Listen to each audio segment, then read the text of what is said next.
This is the panel session on the topic of technology and health literacy. My name's Tim Bickmore. I'm from Northeastern University and the Curry College of Computer Sciences. I'm joined today by Ala Kesselman from the National Library of Medicine, Cosman from the University of Toronto, Katie from Indiana University, and Indrani from Microsoft Research.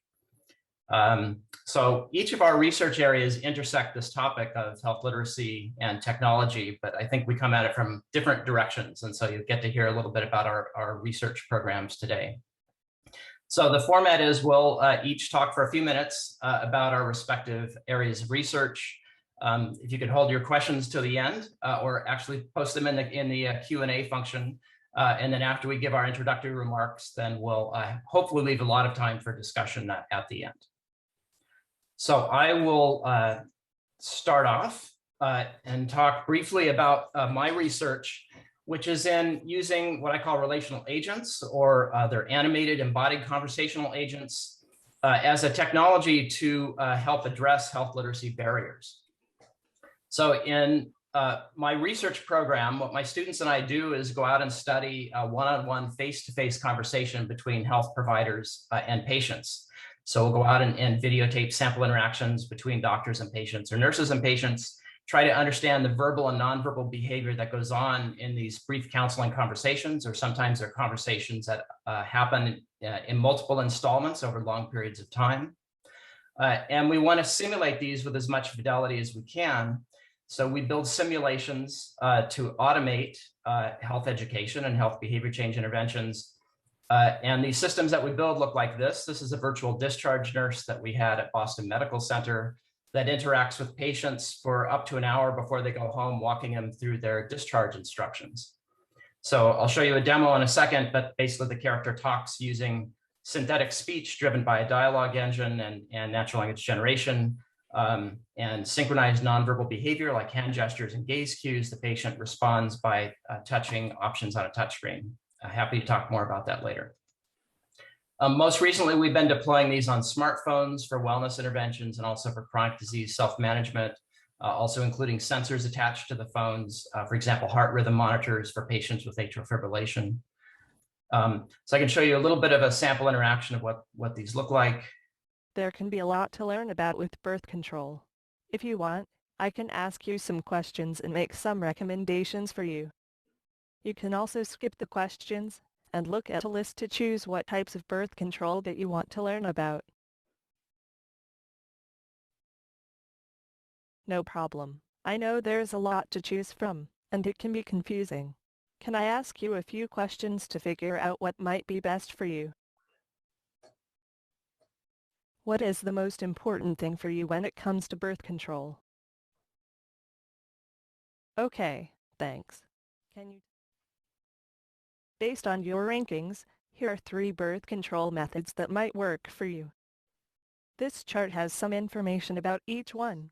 It shows how good each method is at preventing pregnancy, preventing sexually transmitted infections, the most common side effects, and information about getting and using that method. So in many contexts, we find that patients are even happier getting their health information from this kind of interface compared to health providers. So certainly in the hospital discharge environment, we found this to be true. We asked patients would they have rather received the information from a doctor or nurse in the hospital, and more of them endorsed getting it from the conversational agent than from their doctors and nurses. Mostly because they don't feel rushed in this format. They feel more comfortable. They feel that they can get their questions answered and they don't feel talked down to. But we've also found that patients with low health literacy are even more satisfied with this style of interface compared to patients with high health literacy. So they're more satisfied with these agents. They find them easier to use, the higher desire to continue, higher liking of the character, and so on. We've also done a couple of studies in which we've done head-to-head comparisons of a conversational agent with a functionally equivalent graphical user interface, and demonstrated that for patients with low health literacy, they do better with conversational agents.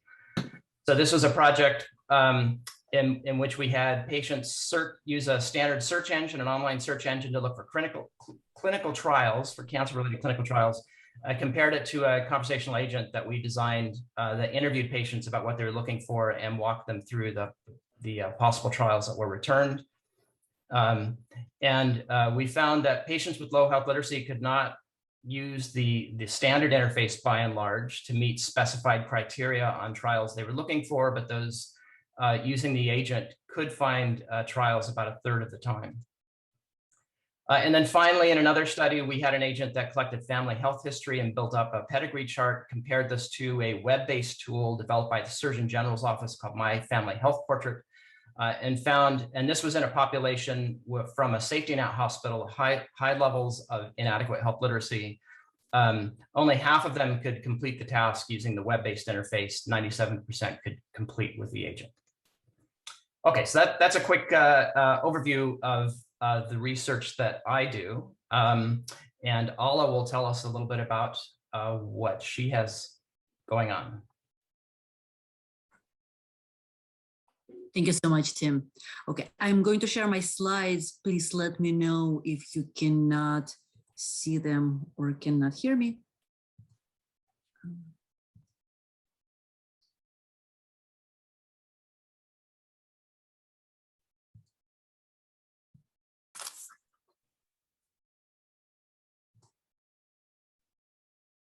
Am I sharing?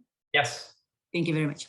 Okay, so this panel is about work at the intersection of technology and health literacy. I work for the Office of Engagement and Training at the National Library of Medicine, and my angle is health literacy as a barrier against online misinformation. So when we talk about misinformation, it's certainly not a new problem. Snake oil salesmen have been there for centuries. Since the beginning of the web, misinformation existed. What is changing now, though, in the era of the infodemic is the speed of spread, the hierarchy in terms of the ease with which content can be created, posted, shared, and the wealth of information formats that are different, for example, videos. So those different formats are more difficult to curate. And as a result, we have a lot of excellent information, excellent health information online. I cannot stress it enough, but we also have a lot of misinformation. And this is just a review of some of the things out there. So for example, I was part of a team that analyzed top results of a query that was phrased diabetes reversal natural, and type 2 diabetes is incurable, but of the 24 top results that we retrieved and analyzed, most promised full recovery. There are also studies that show that when it comes to hot topics, a lot of stories that are promoted through social networks are misinformation or rumors, and that through YouTube, often videos that are anti-vaccine, for example, or contain misinformation, are shared more than accurate information. So we do have a problem. So as far as dealing with this, our team, and I work with colleagues from the University of Wisconsin-Medicine, SUNY Downstate Medical School in New York City, and University of Arizona. So our big questions are, do health literacy related factors provide immunity against online misinformation? And what role technology plays? So technology is a medium for quality information and misinformation. How can technology support health information literacy and provide a buffer to misinformation? So when we talk about health literacy, as people attending the session probably well aware, we have the problem of a definition. There is not a single agreed upon definition of health literacy. And then in addition, when we cross into the technology domain, we talk about health literacy. And then, so we use Norman and Skinner's model of 6 e-health literacy factors that are listed here on the slide. And they list health literacy as one of the e-health literacy factors. The way we see it, many of them are components of health literacy rather than other literacies. So we are mostly focused on information literacy, which is the ability to articulate information needs and find and evaluate information, living in this information universe. And scientific literacy, which is having a sufficient knowledge of basic biological concepts and understanding of the scientific methods and trust in science as an enterprise. So now I'm going to talk a little bit about a specific study in which we wanted to see what health literacy related factors make people more or less likely share health misinformation online. So this was a survey methodology study, and people received this scenario. Imagine the following situation. Your cousin had a bad case of the flu last year and did not fully recover for several weeks. In recent years, your cousin has frequently suffered from cold and occasionally flu. A friend told you about how certain supplements can help rev up your immune system. The friend recommends the following video. And here comes the video online that promotes a dietary supplement against or for boosting the immune system. So as far as factors that we were interested in seeing how they would influence the likelihood of sharing, we looked at the following. We looked at information literacy, science literacy, knowledge about the immune system, as separate from understanding how science works and control and sample sizing, general trust, sort of in the goodness of humanity, and trust in healthcare and public health establishment. So we developed pilot tested and used these instruments, and for the analysis we did multiple regression models that are going into depths of which is beyond the scope of this talk. But what we found is that all of the factors has some role in explaining the variance in the likelihood of recommending the video, but the most promising ones in terms of both the magnitude and the likelihood of being affected by interventions were science literacy and information literacy. And so just as an example, distinguishing them. So science literacy, as I mentioned before, is understanding how science as a human enterprise works. So here is an example, a question from our science literacy measure. Many people who take multivitamins do not catch colds frequently. Thus, taking multivitamins prevents cold. Is this a good scientific argument? Yes or no? Information literacy is different. It doesn't involve understanding mechanisms and methodologies, but it has to do with understanding how to look for quality information and how to evaluate information quality. So the question says you want to find more information about making your immune system stronger. You type boost immune system into Google, boost immune system into Google. From the results of that search, which website is likely the most reliable information. So these are different things. What we found though is that they are related, that they both influence skeptical behavior, but information literacy does it directly and science literacy mostly does it through information literacy by influencing information literacy. So this is good. And what can we do? Where can we go from here? Changing these things is not easy. So we can focus on education, on engagement, working with communities to build trust. And for example, at the National Library of Medicine, I work at the office called Office of Engagement and Training. We do all of that. But can we also draw in technology for help? So one promising area is automated detection of misinformation. For example, in the study I mentioned with diabetes website, we did a manual analysis of the language and it looked promising for a machine learning study, which we're planning next, because there was a lot of emotionally charged language, for example, vaccines are deadly, or criticisms of medical establishment, or statements of certainty and timing with specific numbers and promises, cure in that many hours, on that many weeks. And we know that all of this is happening. Social media platforms issue warning messages and try to label misinformation. There are also attempts to take reliability into account in information, in search engine algorithms. The challenge, however, is that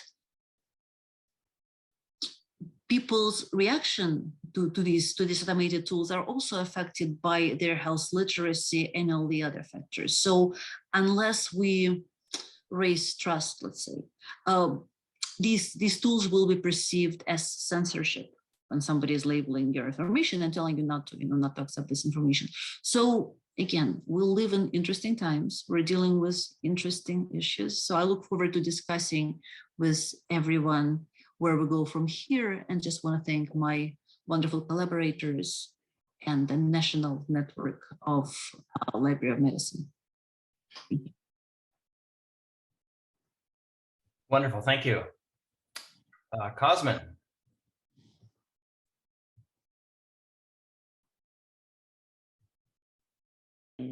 Need to share my screen, but okay, now we can share my screen. Okay, thank you. Just waiting for the queue to clear. All right. Well, good afternoon, everyone, or good morning, good evening, wherever you are on this planet.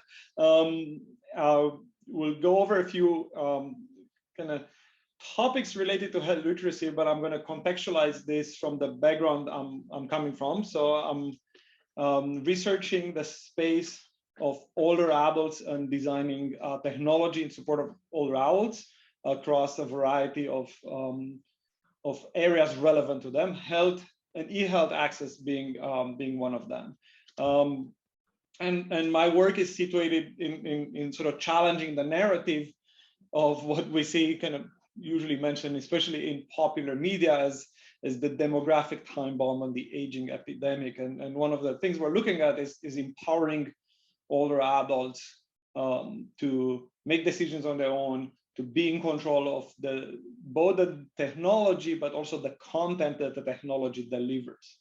And we take several approaches to that. And one of the reasons we're doing that, and you'll see in a second the connection, and I'm going to throw a challenge to all of you who are in the space of health literacy a little bit later. But the challenge we're facing is that often we're designing services or products for older adults that basically result in them pushing back on what's kind of pushed onto them.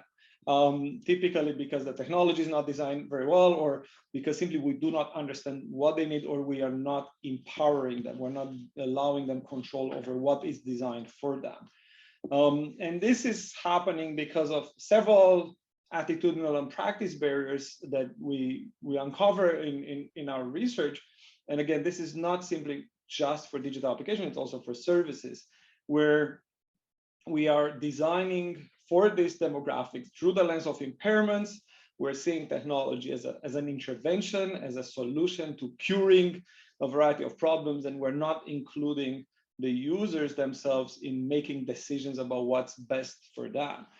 And this leads to a variety of consequences, as we're seeing a transition of variety of services from in-person to digital space. And e-health is one of these key services that is transforming rapidly, and the pandemic proved the need to transform these services, but also expose the issues that we have in making sure that these services are inclusive. What is happening, at least for the demographic we're engaging with, is that we're seeing a significant mistrust or distrust of these providers, which leads to what we call digital marginalization of adults.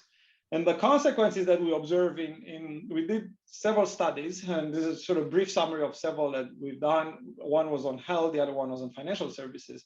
We found a resistance to use new services, preference for interacting with real people, lack of trust, understanding that there are different roles and contexts for the way we're interacting with the services, concerns about the reliability, both of information and of the processes involved. But the significant thing we found was this expectation on the part of older adults for autonomy and privacy over their own information processes. And you may ask, now, what's the connection with health literacy here? And I'm going to come with that in a second, because the connection is, I want to challenge a little bit in the same way as we challenge the narrative on what it means to design technology for all the adults, because we're doing technology for e-health as well. One is that challenging the narrative that Seniors may be health illiterate, they may also be tech shy, and we are seeing a significant intersection here. And what we found in our research that I mentioned very briefly here, and again, I'm inviting people to look at some of the other pieces of research we've done in our lab, but what we found out is that older adults want to adopt technology and want to use resources such as eHealth, but they want to do it on their own terms, and that they are not necessarily health and tech literate. And we have found significant problems with the way we're currently designing these services for them that assume older adults are tech illiterate, but they also assume they are also health illiterate. And I'm going to use 3 examples from 3 papers that we've done recently, 3 studies that show how this narrative is actually changed. And I'm going to just briefly cover that and then leave more time for discussions after that. So one of our oldest studies in this space was looking at how older adults access health information online. We did ethnographic research with several older adults in seeing what resources they use and how they engage with the healthcare in managing these resources. And we found that the healthcare system literally failed them in supporting their information needs in terms of health literacy. Older adults really wanted to be in control. We found many of our participants actually took subscription to medical journals only to be dismissed by the primary care providers. They actually had printouts from the British Medical Journal. They went to their primary care physician and they were dismissed of like, oh, don't trust what you found on the internet, with a single kind of broad brush. And they had questions about some of those papers. And because they were not necessarily like some of us do. I'm not a medical expert. I would have questions about those things, and they were just dismissed. So we actually created a platform that allows them to pinpoint things on a website, for example, and just kind of discreetly ask someone in the family that maybe a niece that goes to medical schools, like, what does this mean? Is this relevant to me? How do I interpret this information? Because they did not trust their care providers. They also didn't want to burden the rest of the family with questions. They didn't want to worry the rest of the family by asking these questions because they didn't want to think that the family is worried about them, that they may have a disease. We found that a lot of them actually were proactively reading about a lot of conditions. They heard about someone having a certain conditions and they were just going to go and print more journals about that. They just wanted to know all of this, but they wanted to be in control of the knowledge. So the medical system failed in supporting that. The other kind of project we had that just challenges this narrative of older adults being both tech and health illiterate was a project around risk of falling, which is a serious issue for older adults.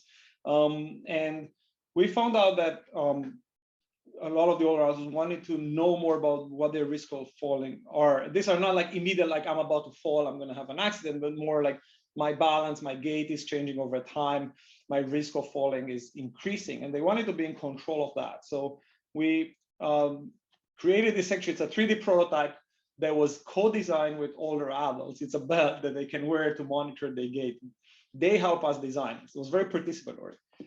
And this is the interesting part. We designed an application on an iPad to help them visualize the risks they have, to help them take more chances in walking, in being in control of this. And we found out that we started with a classic participatory design approach. We wanted to have something simple. They dismiss all of that, saying, I want data. I want to know everything that goes on there. I want to have access to it. I showed this interface to all the people and they don't believe it was designed by seniors. We had no control over the design. They were in charge of it. They had graphs. They wanted to annotate the graphs. They wanted numbers. They wanted sliders to adjust a variety of levels of risk and define their own threshold of risks. They wanted to know exactly what data is collected from the sensors, from the belt, how it's transmitted to the iPad. They wanted to be in full control of both the technology and the health information that was collected from all of these devices.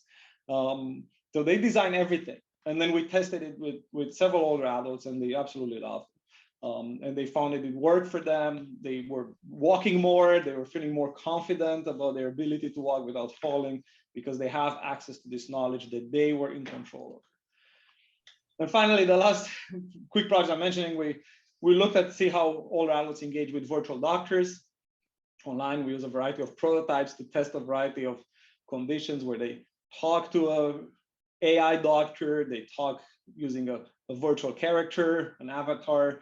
We also simulated a few in-person doctors that would come online by video. And we found, again, similar things.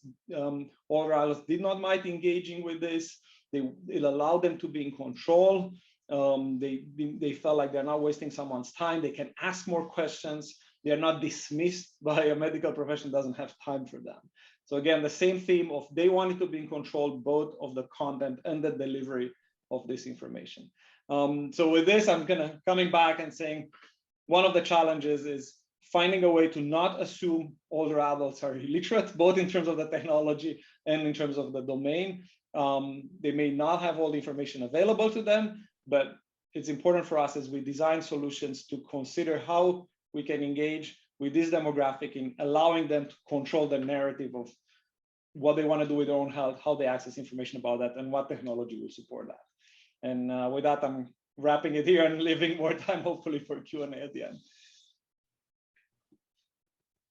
Thank you, Cosmin.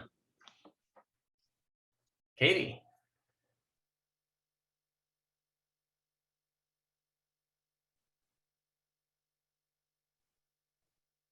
Great. Thank you very much. I appreciate that. So this is a good build from Cosmin's work. So my research, we're looking at how we can empower people to design with us. And why is that? It's because we typically innovate for ourselves. And we see lots of examples in that throughout our everyday lives, especially in engineering and computing, right? So female crash test dummies are injured more. Why? Because if we look at who were in the room making those design decisions, they probably were not women, especially when we look at those STEM demographics. And typically they're taller. And so they get injured more. We see even stuff with artificial intelligence. So facial recognition is accurate if you're a white guy, right? We see work from Joy Bowami and Timnit Gebru's work. But when it comes down to it, especially pointing out here is that computing is a long way off for having a diverse group in the room to help design products. So here is an example. Sorry, I had you all looking at yourselves. So here is an example of the computing degrees that are awarded. So on the y-axis, we see the percentage, and along our x-axis, we have the years, and we see the underrepresented groups, especially women, and underrepresented minorities are not getting computing degrees. And then you pair this with when we're talking about how do we design for people with low literacy and low health literacy levels, then we have this perfect storm that we just don't know about their experiences. And so one thing that I do in my work is I have an REU site, a research experience for undergraduates, where we're recruiting undergrads from diverse groups, especially those who are first generation college students or from lower socioeconomic status populations. They come in with their life experiences and help in the design process. So if you know any great undergraduates, we don't necessarily need people from computing fields. We take sociology, anthropology, we take lots of different groups that come into our REU site. So please consider sending us some of your undergraduates. But mostly what I want to talk about today is how we can empower people to design with us. And typically what we do in our earlier work, we went to where they were, right? So if you want to design for people with low literacy, so in this project, we work with people who had end-stage renal disease, and they also had low health literacy and low literacy levels, and we needed to create an application to help them manage their diet. And so we went into the hospitals and we worked with participants in the first couple of hours while they were getting dialysis, when they were as comfortable as they could, because latter stages they were not comfortable. And we did design exercises to understand what would they want from an interface here. What are they struggling with? What do they need the most help with? I also did some work in inner city Denver, and we do these design workshops. Typically we look for communities where there's a community center. So here we worked with the Bridge Project, which is sponsored by the University of Denver School of Social Work, and they typically do homework help, but we went there, the graduates and undergraduate students I worked with volunteered for homework help each week. And we wanted to actually work with participants more, understand their concerns. And then what we would do is we would have design workshops with them to kind of understand what kind of, we were again working on another dietary monitoring application. And we had these dinners where we would have dinner, talk to them about what the research was about, what their concerns were, and then we had to kind of adjust our research questions to kind of make sure we were also incorporating something of value to them. And so we went through these design stages, and we were able to create this application that managed snacking. Initially, when we worked with the healthcare workers, that the health professionals, they were like, oh, let's monitor everything they eat in their diets. But in reality, the families were like, you know what, snacking is the real issue that we're having. And we ended up designing 2 different interfaces, one for the teens. We found typically the oldest teen in the family was the one who was actually making the snacks for the dependents in the home and also making meals. And then we had one for the primary caregiver who was buying the snacks and buying the food. And then it would interface together so they can see how each family member was doing. And so one of the keys from here in terms of designing is we really needed to make sure that we were working together. And we recruited a couple of people in the community to kind of be our key collaborators there. They were actually participants. And then they joined our research team. So we call this community-based participatory research, where they were helping us with analyzing data, giving us their opinions. And so we had to work really hard on kind of breaking down the power dimensions there. But every once in a while, those power relations break down. So I'm borrowing some work from my colleague, Kay Connolly. She was working with designing a low literacy health application to help people who had eating disorders.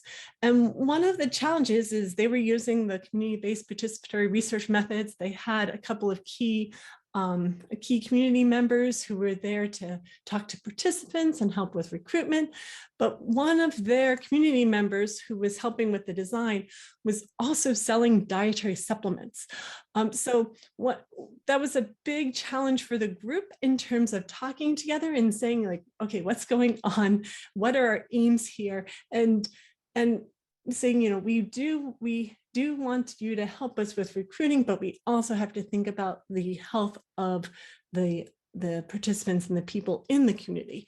So you have to be aware of these power relations as you're designing and making sure everyone understands the goals and is on board. And if they're not on board, then we have to make some changes.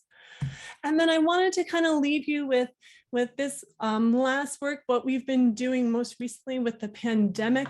We have been working with older adults in rural communities and suburban communities. And we've been working on these artifacts that will help older adults monitor or check in with certain things that matter to them. So in this example, sorry about the artifacting, I think something's going on with my internet. I hope it stays working the whole panel, but it's the idea is that they each have a tree. We call it the check-in tree. An older adult can have it in their house, a loved one can have it in their house, and we can kind of push the button and check in. So you see the light and you know, oh, mom's up, she's doing well, how's she doing? And you can decide if you wanted to call her. From this initial idea, older adults have been saying, oh, I would like to kind of monitor if I took my medicine or if I want someone to call me, and having different functionality for that button and to communicate it with different groups like healthcare providers and other family members. So we're kind of working on different iterations of this check-in. And so I look forward to having lots of conversations during the panel. Thank you. Thank you, Katie. And finally, Indrani.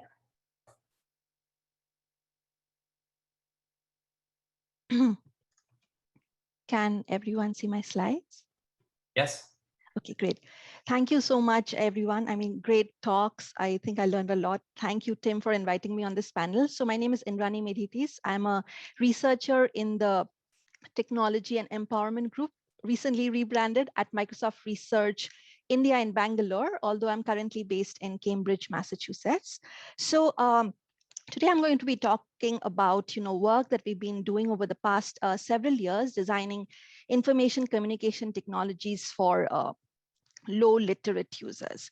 So the context is that there are a lot of non-literate adults worldwide. And when I say non-literate, I mean it in the context of textual non-literacy. So, and many more people are semi-literate, meaning they struggle to read and write. And research shows that people who are not literate often use mobile phones for making voice calls only. Even if people are able to read and write some, they find it challenging to use phones and computers. At the same time, there are currently more than 5 billion unique mobile subscribers across the world, and a huge chunk of this population lives in developing countries. So given this context, the question that we ask in our research is, how do we create user interfaces such that somebody who's not literate, has never been to school, on first interaction with a mobile phone or a computer can extract information that's relevant to his or her life with minimal or no external assistance. So in terms of methodology, we conducted ethnographic interviews combined with immersive observations in the field, and these are pictures from the field. It's been a very participatory design process, and I've heard previous speakers and today the keynote speaker emphasizing on the importance of participatory design. So it's been a very iterative process as well. We've involved participants in the design process. It starts with us going to the field, trying to get an understanding of what potential users want, and then coming back to the lab, designing a prototype, taking the prototype back to the field, and getting people's feedback, and then rolling that feedback into the next iteration. So we've also been doing a lot of controlled usability tests, and over the past several years, I've spent hundreds of hours in the field across rural and urban locations in India, the Philippines, and South Africa, speaking to people who are, low income and low literate. Okay, so what are some of the characteristics of the communities that we've studied? So people have informal sector jobs. So a lot of the people that we spoke to are domestic workers, who cook and clean at other people's homes. They could be farmers, fishermen, daily wage earners, construction workers. Household income is between 60 to 250 US dollars per month. It's typically low levels of formal education, less than 8th grade. There is a mix of people who use or don't use mobile phones, although increasingly we see that lower end smartphones are starting to become common in these communities, especially among urban youth in these low income communities. But there's almost no experience using personal computers, so you can see other technologies in people's homes. And one thing that really stands out is that people speak a host of local languages, sometimes up to 4 local languages, but there's very minimal English.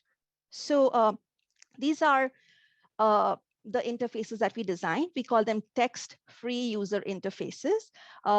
There is no text in these interfaces because we saw that it was intimidating to our users. We use a combination of graphics combined with voice output in the local language. There's speech input that we've used in some of our applications.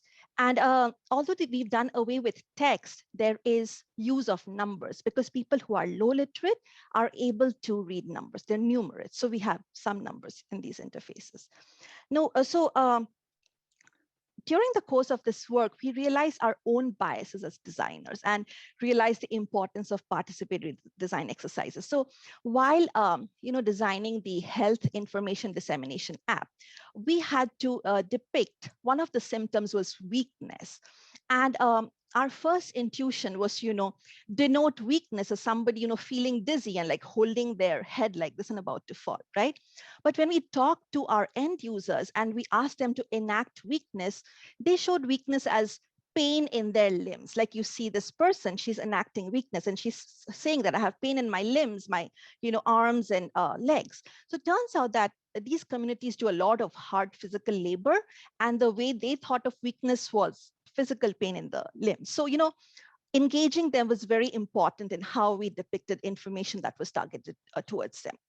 We use other tools, for example, these paper cutout dolls that you see.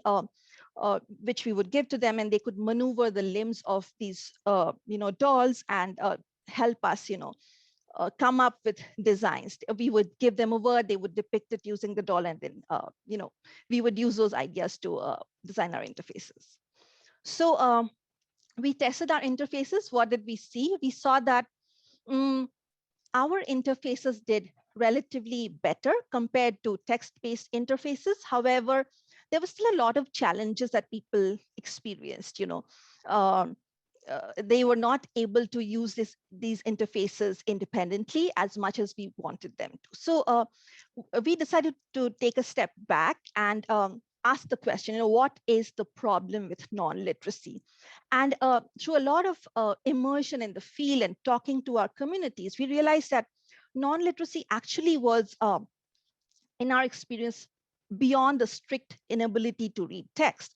Now, one thing to keep in mind is that many of the individuals that we spoke to, they've never been to school. And even if they did attend school, it was typically in a low resource classroom like the one you see in the picture, where not every kid receives individual attention and often falls far behind grade level. And while the lack of textual literacy is one of the most visible symptoms of lack of education, there are these other cognitive skills which can be attributed to formal education. For example, the ability to think in terms of hierarchies, or the attention to detail in general, or the ability to take instructions. Turns out these things trace back to years of formal education. And when you do not have formal education, not only do you lack textual literacy, but you lack these kind of cognitive skills, which have a much bigger impact in people's approach to computers and mobile phones. So in our next phase of design, we had to not just take inability to read into account while using our interfaces, but we had to take into account all these other cognitive skills which seem to be correlated with non-literacy, like understanding of hierarchies, ability of transferring learning from watching a video to applying it to actual practice, need for consistent reassurance, and so on. So yes, we had to basically design for beyond strict non-literacy. And I think I'll just leave it at that, and happy to take questions whenever it's the right time. Thank you so much, everyone, for your attention. Thank you, Indrani. Thank you. All right. Well, we have lots of time for questions now. If you in the audience have questions, please post them to the Q&A. I guess I have one cross-cutting one to start with, and that a number of you have touched on already. So how is it that we design technologies for folks with low health literacy, or maybe low literacy in general? And how are those methodologies different than the ones that we might use for other populations? So for example, I found individuals with low health literacy can have difficulty with hypothetical scenarios, like pretend you have diabetes and use this interface. That just is a non-starter. So what experiences and techniques you have in your work?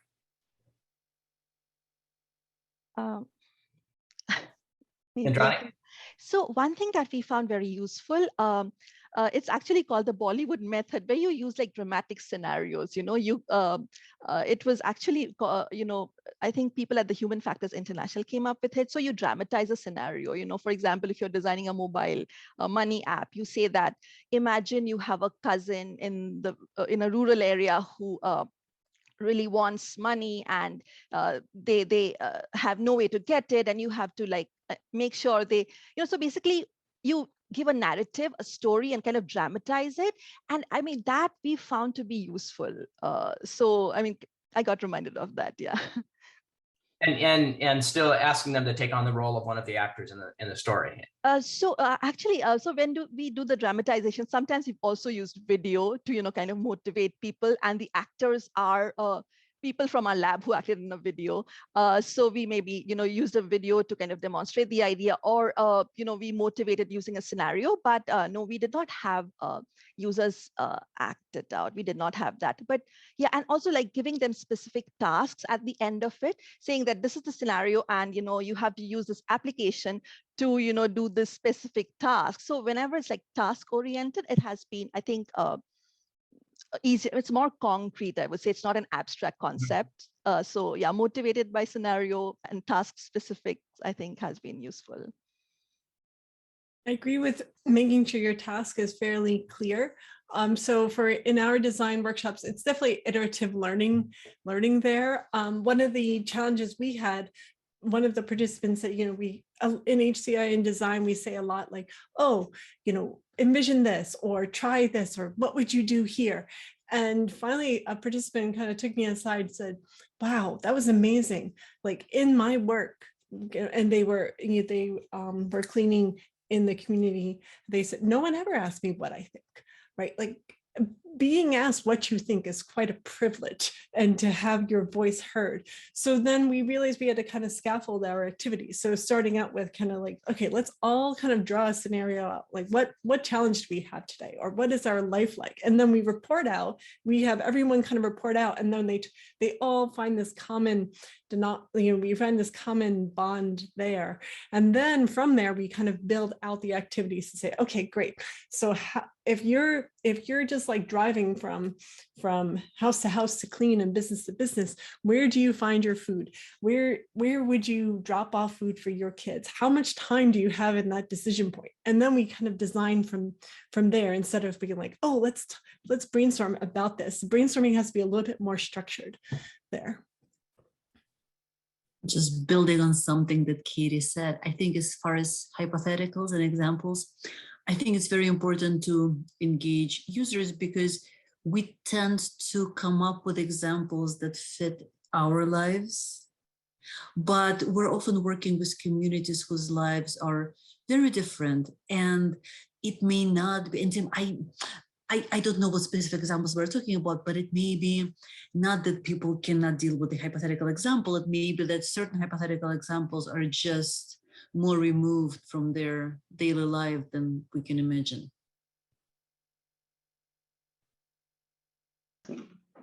Just to build on that with like what Indrani mentioned with the Bollywood example, it's something we definitely have to incorporate in our own practice. But we try several things, and sometimes it's also a matter of respecting participants. One of the challenges with participatory design is it places a lot of burden on participants to take responsibility for the design, and they often don't want to do that for other people. And but also, in a way, if they offer you something, I wouldn't say like not necessarily like take it, but be sort of thankful for what they offer you. One of my favorite examples, we were co-designing an application to help older adults better understand financial concerns related to their budgets. And one of the participants did not want to spend time designing anything in terms of the app, but basically grab a piece of paper, was very forceful, grab a piece of paper and drew a boat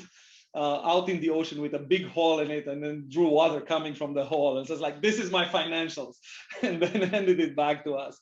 But that started a different discussion and started a different understanding of what are the challenges they're facing, and it was very, very helpful to do that. One of the other protocols we're doing, it's similar maybe to the Bollywood one. It's not, we didn't invent this. It's a protocol called the magic thing, in which you give people an object, and they said this has magical properties, and if you carried it with you for a few days, every time you run into a problem with regard to this, you can wish it to this object how it would solve your problems. And ideally, you package that either with a recording device or with a note-taking device or some other form of easily taking notes. And then they document that, and it's like all of these cases that are relevant to what I've done in my life would be solved like magically. And then it helps you understand their context and how they would envision themselves solving some of these issues. So I think there's an interesting kind of perspective on how to engage when they don't want to necessarily, or they cannot fully participate with the more traditional methods we use in designing services or technologies.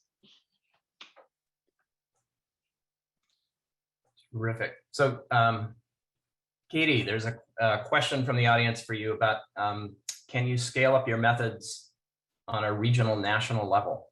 How can you do that? That's a great question.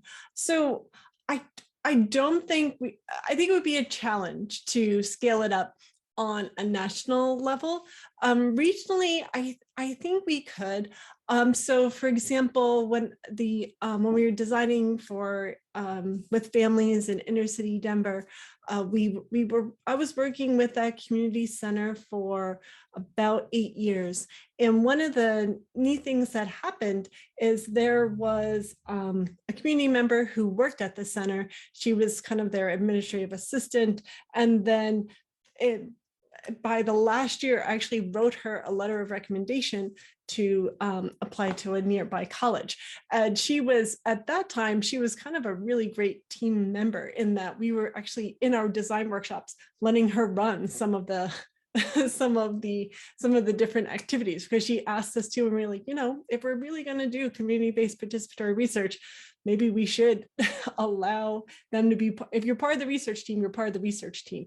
And so she practiced with us, and we knew she could do it. So I think from a regional perspective, I would love to do a more scaled experiment to see if we can do a train the trainer type of thing, where we train community members and they go and they're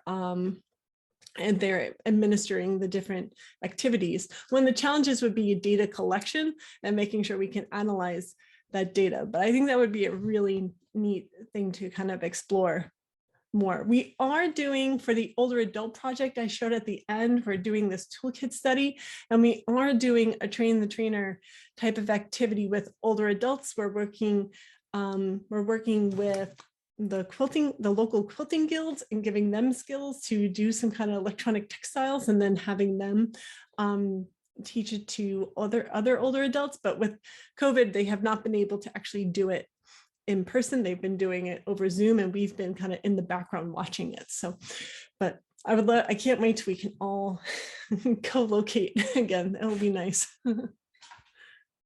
Terrific. So there's a question for me, actually, about the use of synthetic voices and the pros and cons.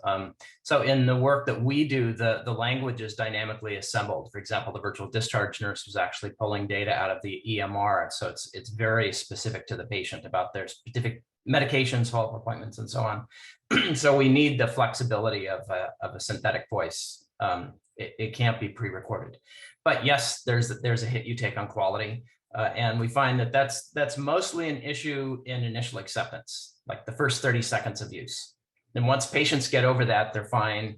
And even in our longitudinal interventions, by the end of a month of talking to this, they actually often grow to like it and get very used to it over time. But the voices are getting better also, continually improving. But yes, they still do sound robotic, I'll admit. Can I jump in with some additional thoughts on that, since we do a lot of work on conversational agents as well? So one of the interesting things we found is actually there's a sort of an expectation now, at least with older adults, that people are starting to get more familiar with things like Alexa, and there's almost like an expectation they want to hear the same kind of voice.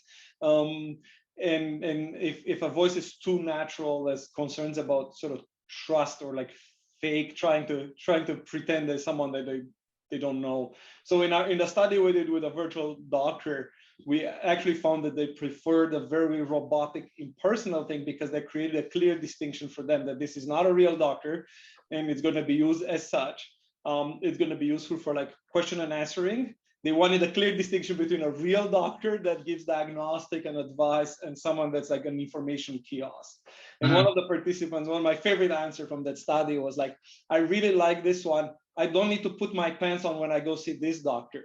And that was like kind of, it was just that comfort of having like the same thing, treating it literally like Alexa in their home. Like it's an information kiosk, it's robotic, it's impersonal, it doesn't judge me.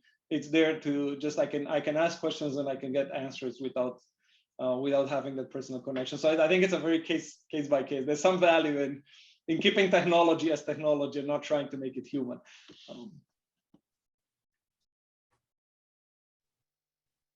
Yes, we don't want to raise expectations too much. That's for sure.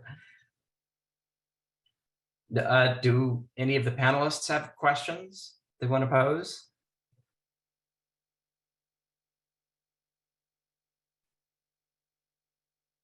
One of the questions I was wondering is, it made me think about, the cross-cultural implications, right? So even within our own groups, we're all working in different parts of the country, different parts of the world. And how do we accommodate that with the understanding of health and be respectful of traditions? Well, so I have a project going on now that's with a network of predominantly African-American churches in the Boston area, and find that each church is pretty much its own culture. So one of the ways you can address this is with crowdsourcing, of course, to have the participants, the users, particular user group contributing the content to the system, which then essentially tailors it for that group to some extent. But it is a big challenge, for sure.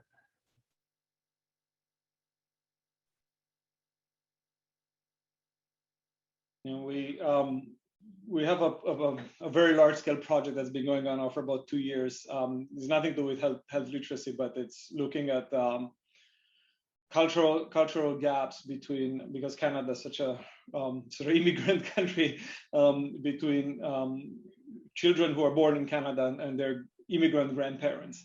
And we notice like a lot of sort of social and cultural gaps in families. And we have a large project that is looking at facilitating kind of connections between those gaps. And it's very interesting to see how the dynamics in the families are affected by this almost like lack of communication or cultural barriers within the same family. And one of the approaches we took to that is we assemble a research team that is sort of kind of speaks both cultures in a way. So it's sensitive to the culture of the participants. And I think that's it's a bit challenging because we had one study where we had almost 20 families spread across about 9 different sort of ethnic and cultural backgrounds. So putting together a research team that was knowledgeable about the processes and the culture was quite hard. But I think that's one methodological approach to making sure that it's if I go in there, like I don't want to be the one that has to interpret things because I may not have the same kind of, I'm not on the same page culturally as the participants. So having this kind of very, very both multidisciplinary, multicultural teams helps. I found that helps a lot. Tim, maybe a question. I think if it's okay. Yes. Well, I think several of you showed ways or talked about ways about how to get people's voices open, people who are not usually having power in these experiences and not usually engaged. Health literacy is kind of a marker of different types of disempowerment, and in many ways, kind of like the market in digital work isn't really going to take care of them. And that's kind of, I'm really impressed with a lot of the methods you guys are using for trying to address this. But if you would maybe talk more about kind of how to bring power balance back into the conversation, how to make this, people who don't have the social capital to complain, to assert, to demand, and to say, fix these problems. So maybe if you have take another opportunity to talk about this, yes.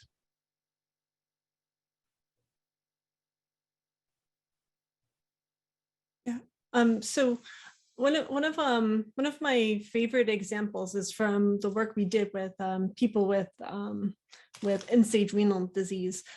So with the medical professional team I was working with, it was basically like, these patients don't monitor their diets, right? We tell them they meet the dietitian regularly and they just don't do it. And then as I was working with them, we designed this application to help them to manage their diets. And one of the neat things was I was talking to a participant and he was so excited. And he said to me, my dietitian keeps telling me to stop drinking big gulps of Coke. So I changed to big cups of Sprite because they're clear. But this app, when I scan the big gulp, it says it's too much fluid. It's too much fluid. It's not the color. And it was recorded, and I played it back to the healthcare professional team. And of course, the dietitian did not tell them about the color. But But in that moment, the dietitian realized how she hadn't been visualizing it properly when she was communicating with them. And she was like, oh, it was just this amazing change to have people, to have, you know, the health professionals watch and be like, oh, okay, this is what's really going on. And to have the patient feel empowered that way. But I think that is a constant battle to have to, right, like you said, you know, well, I'm glad to see Microsoft Research is here working on it, but I think it's definitely in the academic research side of and the nonprofit research side of how are we going to do this. So I think one way is to bring these stories forward and seeing how people use these systems and it helps them, and showing what the challenges are. And the other part is to when I'm working with participants, is I always kind of bring up my own story. Like, I'm a first generation college student, and my father has fairly low literacy skills, and I still kind of read over his medical information to them and breaking down those barriers. And I think that's also why I talk about the REU site, because I'm looking to train people who also have these types of life experiences, but are to improve the future researchers.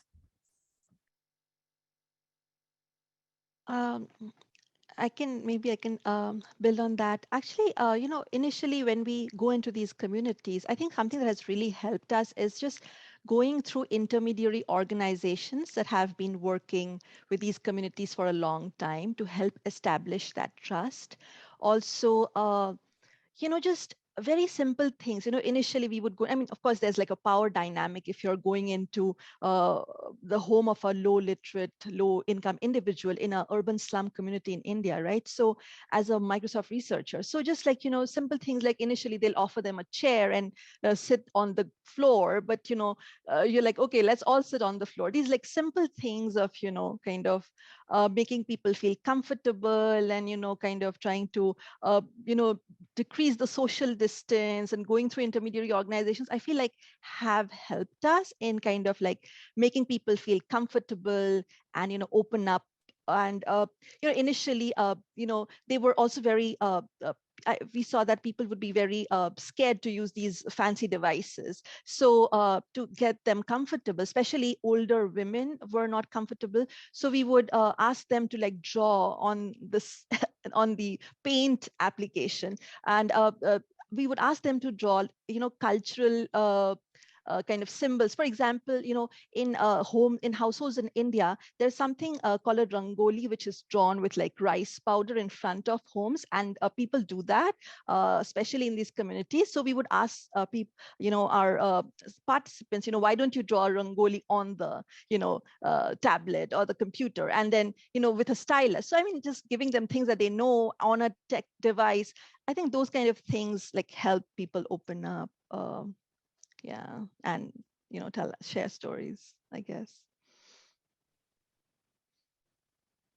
One thing I would like to jump in here, and it's I mean, so John is really helpful with those comments. I want to say, like, we try some of those approaches, indeed are very needed. One sort of a bit more of an ethical consideration to think about. So one of the ethical principles we are mindful when we do this is what we call like therapeutic misconception, and it's much more common in health, but not in health, where a lot of the participants who come to our studies are often hoping to have that kind of benefit, and it's less of a power dynamic as it is much of a what do they expect from the study. So I mentioned the one with the budgeting, and we did that because we put together a team of people who are also knowledgeable. We had a graduate student from the finance department helping us with that, and they literally had participants coming with their tax forms, and they wanted like help with that. For a lot of the health related research, even if it's not relevant to that, participants are hoping for a second opinion of whatever health condition affects them, even if many of our PhD students who do these studies are designers. And often we had participants bring their prescriptions and asking if they can modify. Can I take 3 of these instead of 4? And they're almost dismissive of our please don't do this. Like we're not medical professionals. So it's interesting that power dynamics are manifested both ways, and the participants were fairly disappointed when we could not help them with those kind of information because they almost expected that from us. It's a bit of a different nuance on the power dynamic, but something to be very, very mindful of.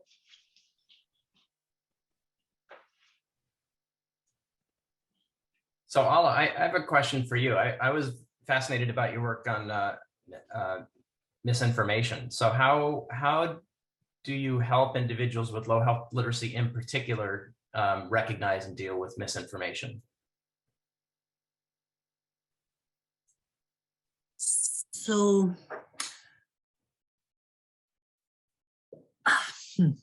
it's a long pause because it's a very challenging problem. So I guess by understanding that this is a very, very long game.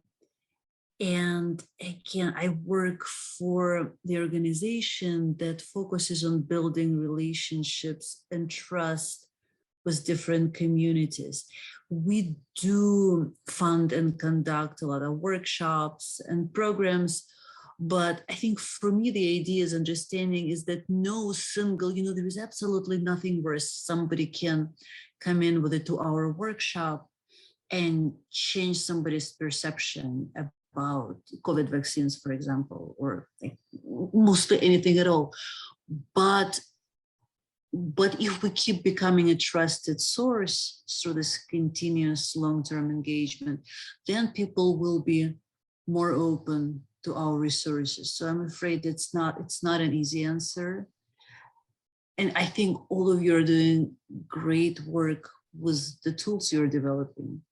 And I hope that we'll be helping promote this kind of tools and this kind of approaches. Great. So Cosmin, there's a question here from the audience. So do you think your finding about older adults wanting more information applies to other demographics, or is that just because older adults have more time? So that's an interesting thought that often comes into play, and how transferable these findings are across demographics. So one of the interesting things we find whenever we do research with older adults is actually we find out they don't have that much time. We maybe also because of the way we're positioning a lot of our research is that we found many older adults find ways to stay very, very active, volunteer, caregiving, especially caregiving, probably because of the nature of the research we do, or simply busy managing whatever, like if they have health conditions or other things. So it's an interesting thing when we have like new students in our lab and they start kind of preparing for their first like session with older adults. They find how difficult it is to schedule them in. They're very, very inflexible with their schedules as well. So it's an interesting thing with that. In terms of more information, I think that's something to. I think it's probably a combination of things. I think it would be, first of all, it would be very interesting to find like a formal answer to that question, because I think it's still a bit open-ended. But based on sort of my intuition of what we've seen, I think it's a combination of life experience where they learn not to trust many things. It's an issue of trust. Issues of what we call mental models, especially with technology, like how they perceive technology compared to especially sort of younger demographics, which grew up with technology that works always for them, so they don't question it that much. So they assume it does what it needs for them, versus I need to understand how it works. And this is something it comes down even with health services, where there's a reluctance of having information move on its own from one end to another end of the pipeline. They want that reassurance of seeing the process in hand. And we saw that in the financial domain. We did a lot of research, for example, on online shopping, and we found many seniors still reluctant to shop online, not because they're worried about hacking, but that question, what if something goes wrong? We're doing a major study now with older cancer patients and trying to move some things to online. And it's interesting how much more reluctant they are with how information gets processed, even if the previous process meant they had to go to 5 different offices, fill in a million questionnaires and have them transfer across a variety of systems. So I think it's a combo of things. There's also the interesting question is what happens, 20 years from now when other generations become older, and would they adapt, or would they have their own mental models that are entrenched? So I think there's an interesting. I think part of that, I would really like to have a much more formal answer to this question about like how much information. There's a field called explainable AI, which I think probably would also be an interesting space to look at, because it may offer some answers in spaces where people really want to understand how technology works under the hood in terms of making decisions for them. Uh-huh. Tim, if it's okay, ask a question. So another way to think about this panel in a way is that you guys are in a battle against the intuitive design people. Like that most of the marketplace just says, intuitive design. And what you're showing is that's ridiculous. There's all these different populations where actually that's not working. So, so what's it going to take to move your agenda out of this niche into the mainstream of design? Well, let me just piggyback that with there's a related question from a member of the audience, which is about commercialization and dissemination of these technologies, which, most of the commercialization focus seems to be on, high literacy populations. And so trying to deliver something to underserved populations can be challenging, I think. But I don't know what others have found in this space.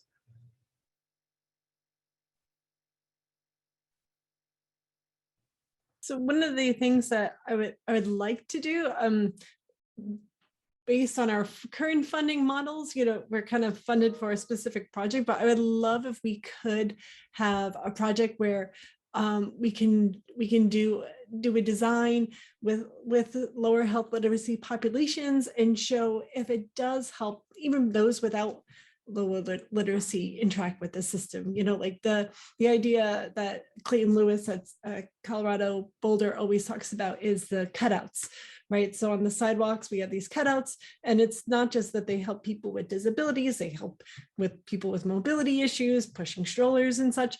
And so the idea is like, by designing this way, is there a way that we can show, how do we get into mainstream? We have to show that it even helps the majority of their users. So we have to kind of raise the floor and lower the ceiling and show it can help everyone. With our current funding models, it's a little bit challenging to be able to have the time to do the design, evaluate it to see if it works, and then bring in other populations. But I love that as future work. I just want to add, so I'm convinced that well-designed systems reduce the cost of care. And from that perspective, they are saving money for someone. I think we need more studies that actually capture that and make that argument. One thing I'd like to add there, so just as what Katie said in terms of like the research model that we have. For example, one of the things that we don't have in the more computing disciplines, but it is in the medical disciplines, it's that what we call duty of care. So for example, in the medical space, if you do a trial, you cannot stop the trial if you're giving some sort of a treatment that works, at least under the Canadian ethical standards. But we don't have that for technology, which I think it's a significant problem. We stop the studies when they're done. So one of the things that we started building in our own research, but it is very hard. It's compensation that's not, for example, financial. We're giving people the tools that we build for them to use in the long term, and we're hoping that shows how they are actually put in practice outside of the research. In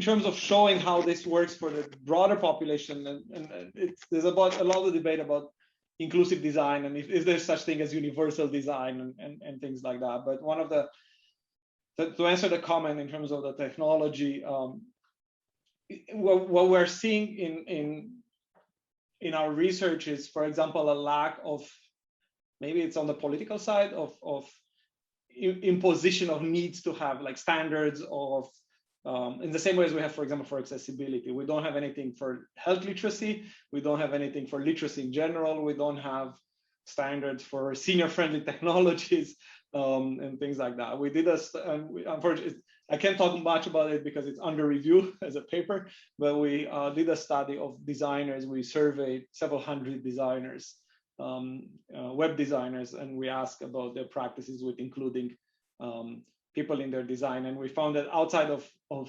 accessibility mandated rules, they actually are not even aware that they should include those. And they are aware for those with accessibility because it's legally mandated. So things like that in terms of like political, and I think probably that's a bit on us as scientists to push for an agenda that mandates design to be inclusive to a variety of things, as Katie mentioned, with the curb cuts. And you see that with the kneeling buses and all of that, that help, they were for wheelchairs, but they help people with suitcase and mothers with strollers and all of that. Although there are cases, though, in which if you design something for one population, then another population may not like it as much. So with our conversational agents, we find that low health literacy folks really like it a lot, but high tech literacy folks find it too slow. As like, they don't want to listen to this thing yak at them, you know, through a very linear process. It's very slow, and it's you know, audio instead of just reading. So what we've been looking at now is on smartphones, especially giving people choice, like what kind of interface do you want to use, and find that people for certain kinds of tasks want to use one modality, other kinds of tasks want to use the other modality. And also there's a large personal preference in there as well. Some people like the talking character, and so they'll gravitate towards that for most things, you know. So so might be one approach could be to provide a range of options. Actually, so I wanted to add that, you know, we are already starting to see that there is more and more attention, at least in industry now, in India, people trying to design, you know, better speech interfaces for resource constrained languages. So we had done these little research projects where we saw that, you know, speech interfaces work well for low literate users, you know, where your input modality is either touch or speech input in local language. But it turns out that a lot of the languages that are spoken in India do not have enough data to train these speech systems. And now there are all these companies, you know, Microsoft, other companies that are interested in designing better speech systems, you know, automatic speech recognition for resource constrained languages, and resources are being put in. So I feel like, you know, speech interfaces are not just, you know, we've seen that they work for low literate users, but I think people are starting to see that it's valuable even for like a wider population if you want to design more natural user interfaces that do not require typing. And, you know, hence, you know, just putting in resources to collect that kind of data to generate these interfaces. So I think there is value being seen. So, yeah.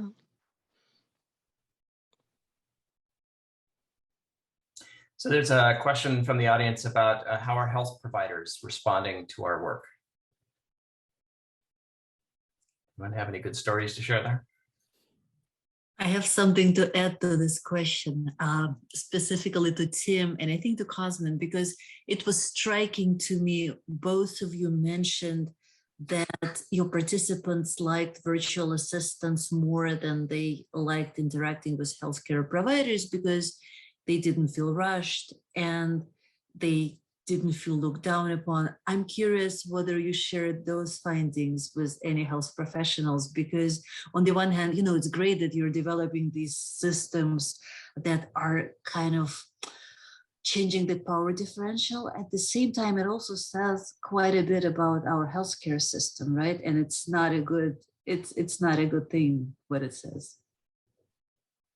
Well, so I can talk about the virtual discharge nurse project that we did. We had a lot of initial pushback from nursing in the hospital, especially when they heard that title. But as soon as we explained it to them and we showed it to them and they understood that this was offloading something that they didn't have the time to do, that actually provided better quality care than they could deliver given their constraints, then they were terrific with accepting it. You know, generally positive response. And they're very well aware of the fact that they're rushed. and don't have enough time to spend with patients. I have two answers to that. Well, actually, maybe more than two, trying to keep it short. It depends also on the context. So the project I mentioned where both a virtual doctor where people prefer the conversational agent, but again, they prefer for some very specific task like information finding versus diagnostic, which they prefer the human, the human doctor. And even the one where it was with the websites, when we published this, we also qualified that it may be a very Canadian specific thing because of the nature of the public healthcare system, which is, I mean, good and bad. It's good that it's universal, bad that it's obviously stretched and difficult to navigate and with limited resources. And that means seniors are often, partly because of the narrative that's in media, is they always kind of presented in media as the burden to the healthcare. It's always like, it's hard to book an appointment because of all you who are taking time keeping the lines clogged kind of type thing, which it's a bit of a very, very unfair portrayal. And I think that a lot of our participants expressed guilt going to the doctor. They felt guilty. It's like, oh, I have to go to the doctor again. And I have to go to the doctor again. And it's having that agent, they felt like less guilty about using it because they felt like it doesn't tie up the resources. But again, it's because of the public nature of our system that probably heavily influences that. In other cases, what we do is we actually work together with the healthcare providers at the same time. My own preference is not to work in isolation with groups of users if there are others that are involved. So the one I mentioned with the cancer, it's geriatric screening for cancer patients. And we work both with participants and with healthcare providers to design the entire like sort of technology and information architecture together. So that helps with hopefully a more positive reaction and where needs from both sides are properly factored in.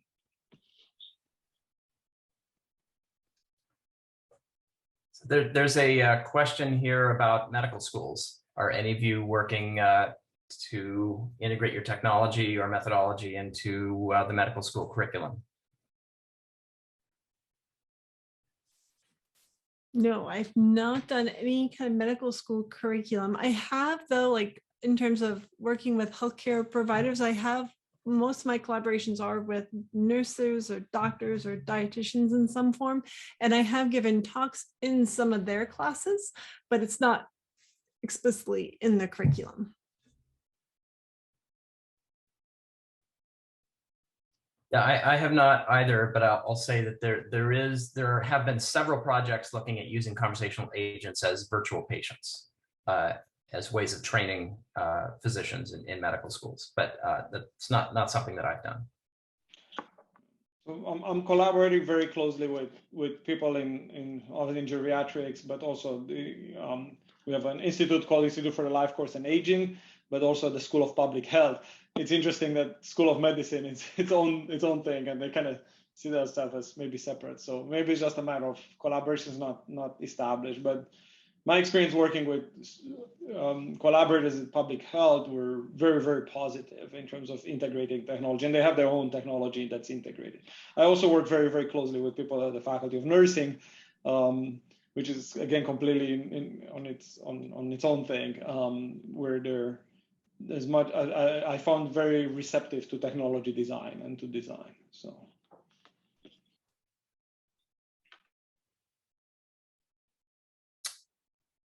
And another, I guess, somewhat related question is impact of our work on the clinician experience, how it improves or doesn't improve their experience with the patient encounter. So the virtual nurse project that I mentioned, we collect questions that the patient has that the system's not designed to handle. And we print out a report for the human discharge nurse to come in and talk to the patient. So they have a more focused discussion and are able to follow up with things. And generally positive responses to those areas of feedback. I have other projects going on. We have a smartphone-based system to provide support for patients with atrial fibrillation that looks for certain alert conditions and posts on a workstation in the hospital. for physicians to respond to. We haven't done interviews yet with the clinicians involved in that, but stay tuned.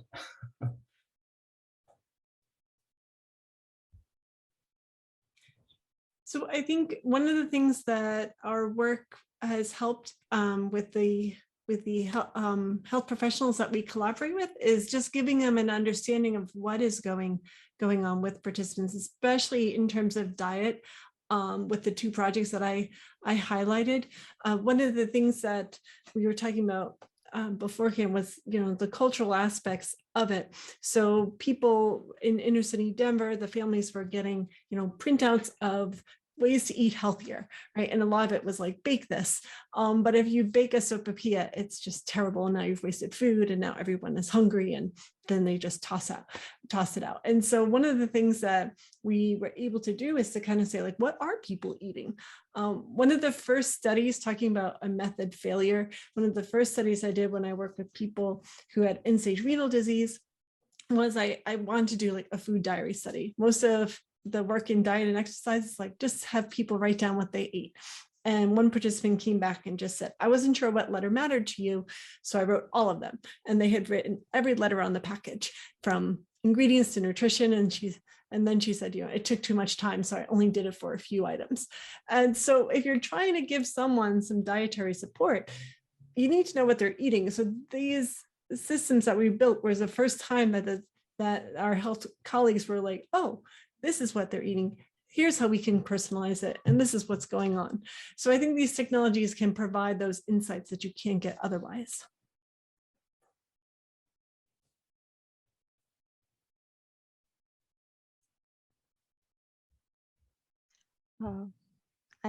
If there's time, maybe I can add something. So we had this research project in medication adherence in our lab, which is now spun out as a social enterprise. It's called, the company is called Everwell. So basically in India, there is this, drive, so people who have tuberculosis are supposed to come to a health clinic, and a healthcare worker dispenses the medicine, basically feeds them the medicine, and then they're supposed to come like every day. And so it requires daily wage earners to kind of not go to work and come take their TB medication. So a lot of people, over the course of time, they stop taking their TB medication because they lose wages and so on. So, they start developing multiple drug-resistant tuberculosis, which is more fatal. So we had this research project, which looks at a very low-cost technology for better medication adherence that can be done from a very low-end mobile phone. So when you dispense TB medication, at the back of the envelope, there's a special number, and you have to give a call to this toll-free number, and the system detects whether you're taking your medication, and if you haven't taken your medication, you get a call from a healthcare worker. So it has been showing, the system has been showing better adherence to medication. And yeah, it's a very low-end technology, but instead of people going off the tuberculosis drug regimen, now we have people kind of taking their medications, going home with it, and using the simple technology to help track adherence. So yeah.